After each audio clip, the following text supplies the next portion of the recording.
इस नीले plastic drum का इस्तेमाल हम सबके घर में पानी रखने के लिए किया जाता है, लेकिन इस मामले में इसका इस्तेमाल किसी और ही वजह से हुआ। पुलिस ने जब इस ड्रम को तोड़ने की कोशिश की, तब ये नहीं टूटा तो एक कारपेंटर को बुलाकर इसे काटा गया। फिर अंदर से सीमेंट की परतें हटाई गई और आखिर में उसमें से 3 टुकड़ों में बटी सौरभ की लाश बरामद हुई। तो सौरभ कौन था और उसके साथ ऐसा किसने किया? आइए जानते हैं इस केस की पूरी कहानी इस वीडियो में। आज की कहानी शुरू होती है उत्तर प्रदेश के मेरठ से। यहाँ सौरभ राजपूत नाम का एक लड़का रहता था जो मर्चेंट नेवी में काम करता था। 2016 में उसकी मुलाकात मुस्कान रस्तोगी से हुई और दोनों को एक दूसरे से प्यार हो गया। मुस्कान को भी सौरभ पहली नजर में पसंद आ गया। दोनों शादी करना चाहते थे, लेकिन सौरभ के परिवार को यह रिश्ता मंजूर नहीं था। पर परिवार के खिलाफ जाकर उन्होंने शादी कर ली। कुछ समय बाद उनके घर एक बेटी पैदा हुई जिसका नाम उन्होंने पीहू रखा। लेकिन सौरभ ने घर वालों की मर्जी के बिना शादी की थी, इसलिए परिवार ने उससे रिश्ता तोड़ लिया। ऐसे में सौरभ और मुस्कान अपनी बेटी के साथ एक किराए के मकान में रहने लगे।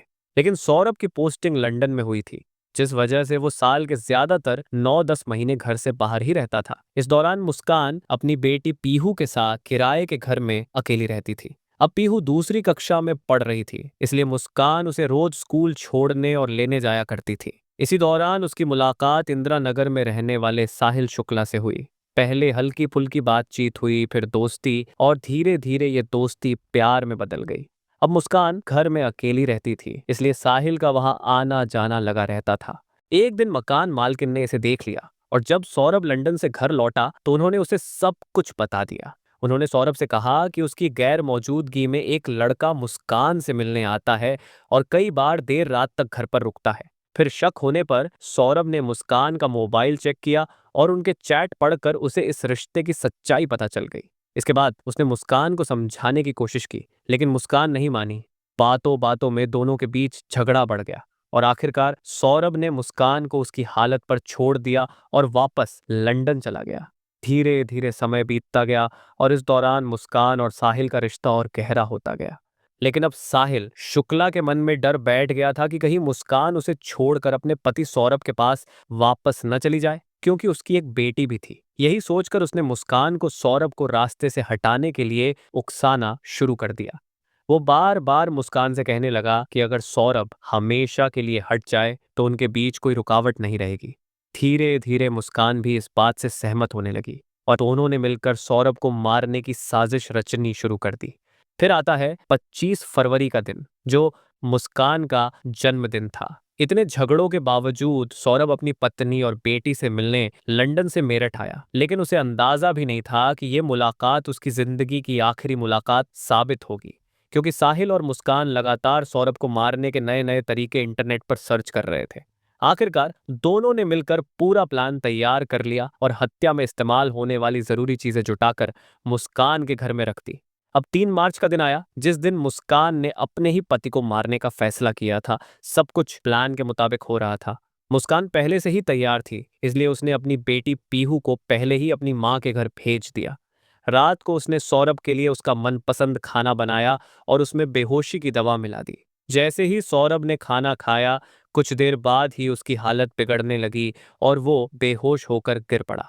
सौरभ के बेहोश होते ही मुस्कान ने साहिल को घर बुला लिया। फिर दोनों ने मिलकर सौरभ के सीने में छुरा घोंप दिया, जिससे उसकी मौके पर ही मौत हो गई। लेकिन वो यही नहीं रुके। इसके बाद उन्होंने सौरभ का सिर धड़ से अलग कर दिया और दोनों हाथ भी काट डाले। फिर मुस्कान और साहिल ने उन टुकड़ों को प्लास्टिक में लपेटकर बाथरूम में रख दिया ताकि बदबू न फैले। फिर उन्होंने अपने खून से सने कपड़े भी नष्ट कर दिए। अब जैसे ही अगली सुबह हुई, साहिल ने मुस्कान को मार्केट से सीमेंट लाने के लिए भेज दिया। मुस्कान कुछ बोरियां सीमेंट लेकर घर लौटी। फिर उन्होंने घर में रखे एक बड़े ड्रम को लाया और उसमें सौरभ के शरीर के टुकड़े डाल दिए। फिर सीमेंट और पानी मिलाकर पूरा ड्रम भर दिया और ढक्कन बंद करके उसे उसी कमरे में रख दिया।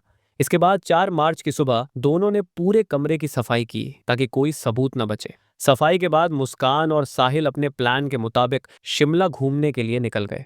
मुस्कान को अंदाजा था कि सौरभ के भारत आने की खबर उसके परिवार को लग चुकी होगी, इसलिए शक से बचने के लिए उसने सौरभ के फोन से उसके भाई और बहन को मैसेज किया कि मैं और मुस्कान शिमला घूमने जा रहे हैं, वहां से मनाली भी जाएंगे। परिवार वालों को इसमें कुछ भी अजीब नहीं लगा क्योंकि सौरभ अक्सर घूमने जाता था। इस तरह मुस्कान और साहिल ने ये यकीन दिला दिया कि सौरभ जिंदा है और अपनी मर्जी से कहीं गया है, जबकि हकीकत कुछ और ही थी। अब धीरे धीरे दिन बीतते गए। मुस्कान शिमला जाने से पहले अपने घर से 84,000 रुपए लेकर निकली थी और साहिल के पास भी कुछ पैसे थे। लेकिन इतने दिन घूमने फिरने और रहने खाने में उनका पूरा पैसा खत्म हो चुका था। मुस्कान को पता था कि सौरभ के बैंक अकाउंट में करीब 6 लाख रुपए है, लेकिन उसका एटीएम पिन उसे मालूम नहीं था। इसलिए उसने अपनी माँ को फोन किया और कहा, माँ, पीहू से पूछकर सौरभ के एटीएम का पिन बताओ। मुस्कान की माँ को यह सुनकर अजीब लगा, इसलिए उन्होंने कहा, जब सौरभ तेरे साथ है तो फिर पिन पीहू से क्यों पूछ रही है? सौरभ से मांग लेना। मुस्कान को अपनी माँ की उल्टी सीधी बातें सुनकर गुस्सा आने लगा। बार बार सवालों से परेशान होकर अचानक मुस्कान के मुंह से निकल गया कि सौरभ तो है ही नहीं, वो मर चुका है। ये सुनकर उसकी माँ घबरा गई। उन्होंने आगे पूछने की कोशिश की, लेकिन मुस्कान ने तुरंत फोन काट दिया। मुस्कान की बात सुनकर उसकी माँ को कुछ गड़बड़ लगी, इसलिए उन्होंने तुरंत सौरभ को कई बार कॉल किया, लेकिन कोई जवाब नहीं मिला। इससे उनकी चिंता और बढ़ गई। फिर मुस्कान के माँ और पिता पास के पुलिस स्टेशन पहुंचे और पुलिस को अपनी बेटी के अजीब व्यवहार के बारे में बताया। पुलिस को भी ये बात कुछ गड़बड़ लगी, इसलिए वे मुस्कान के माता पिता के साथ सौरभ के किराए वाले घर चले गए। पुलिस को पता था कि घर पर कोई नहीं है, इसलिए पुलिस ने दरवाजा तोड़ दिया और फिर घर की तलाशी लेनी शुरू की। तभी इत्तेफाक से मुस्कान और साहिल वहां लौट आए। मुस्कान की मां ने तुरंत उससे सौरभ के बारे में पूछा, लेकिन उसने कोई जवाब नहीं दिया। फिर पुलिस ने साहिल और मुस्कान से सख्ती से पूछताछ की, तो आखिरकार दोनों ने अपना जुर्म कबूल कर लिया और पुलिस को बताया कि सौरभ को मारने के बाद उसके शव के टुकड़े करके इस ड्रम में सीमेंट भरकर छुपा दिया है। बाद में पुलिस ने उस ड्रम को तोड़ने की कोशिश की, लेकिन वो इतना मजबूत था कि उसे मौके पर खोलना मुश्किल हो गया। आखिरकार पुलिस ने उस ड्रम को एक टेम्पो में रखवाया और मुर्दा घर ले गई। वहां कारपेंटर की मदद से ड्रम को काटा गया, फिर सीमेंट हटाया गया और तब अंदर से सौरभ की लाश के टुकड़े बरामद हुए। इसके बाद साहिल और मुस्कान को गिरफ्तार कर लिया गया। जब पुलिस ने इस हत्या का कारण पूछा तो साहिल ने कहा, मैं मुस्कान से बहुत प्यार करता था, लेकिन जब तक सौरभ जिंदा रहता तब तक मुस्कान मेरी कभी नहीं हो सकती थी। लेकिन पुलिस ने जब मुस्कान से पूछा कि तुम्हारा पति तो तुम्हें तलाक देना चाहता था, तुम आसानी से उससे अलग होकर साहिल से शादी कर सकती थी, फिर हत्या करने की जरूरत क्यों पड़ी? इस पर मुस्कान ने कहा, मैं साहिल से कभी शादी नहीं करना चाहती थी और ना ही कभी करती। वो बस मेरे लिए एक साथी था जिसके साथ मैं अच्छा वक्त बिता रही थी। मुस्कान के इस जवाब से सब हैरान थे। पुलिस ने दोनों को सौरभ राजपूत की हत्या के आरोप में गिरफ्तार कर लिया है। उनके केस की सुनवाई अभी तक शुरू नहीं हुई है, इसलिए अदालत उन्हें क्या सजा देती है इसका अपडेट मैं आपको आगे की वीडियो में दूंगा। तो ये थी सौरभ और मुस्कान की कहानी, जहां सौरभ को अंदाजा भी नहीं था कि जिस मुस्कान के लिए उसने सब कुछ छोड़ा वही उसकी सबसे बड़ी दुश्मन बन जाएगी। तो आपकी इस केस पर क्या राय है, हमें कमेंट में जरूर बताएं और ऐसे ही सच्ची कहानियों को देखने के लिए हमारे चैनल को सब्सक्राइब करें।